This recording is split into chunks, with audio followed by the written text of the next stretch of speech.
مولا علی علیہ السلام کا قول مبارک ہے کہ کتنا فرق ہے ان دو عملوں کے درمیان۔ ایک وہ عمل جس کی لذت ختم ہو جاتی ہے مگر اس کا عذاب باقی رہتا ہے، اور ایک وہ عمل جس کی مشقت ختم ہو جاتی ہے مگر اس کا ثواب باقی رہتا ہے۔ یہ کلام انسان کو زندگی کے دو راستوں کی حقیقت سمجھاتا ہے۔ انسان گناہ کرتے وقت وقتی لذت اور راحت محسوس کرتا ہے، لیکن وہ لذت چند لمحوں کی ہوتی ہے۔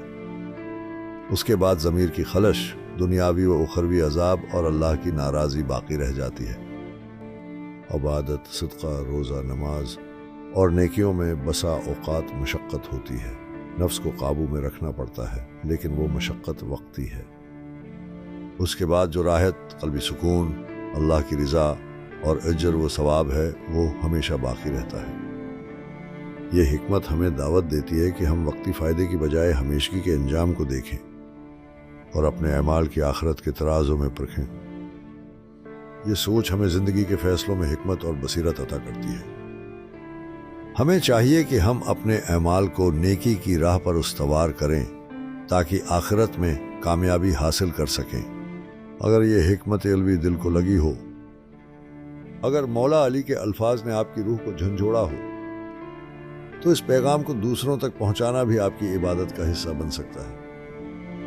آواز غیبت پر ہم آپ کے لیے لاتے ہیں وہ صدائیں جو ظاہر سے زیادہ باطن کو جگاتی ہیں، وہ پیغامات جو ظلمت کے زمانے میں ہدایت کا چراغ ہیں، اور وہ حکمتیں جو غیبت کے دور میں ولایت کا راستہ دکھاتی ہیں۔ اگر آپ چاہتے ہیں کہ یہ روحانی پیغامات مسلسل آپ تک پہنچتے رہیں تو چینل کو سبسکرائب کریں، بیل آئیکن دبائیں اور ہماری اس کاروان نور کا حصہ بنیں۔ آواز غیبت، جہاں ہر صدا ایک صبر کی پکار ہے اور ہر حکمت امام وقت اجل اللہ تعالی فرجہ شریف کی یاد دلانے والی ہے۔ السلام علیکم یا علی ابن ابی طالب، السلام علیکم یا بقی اللہ فی ارضہ۔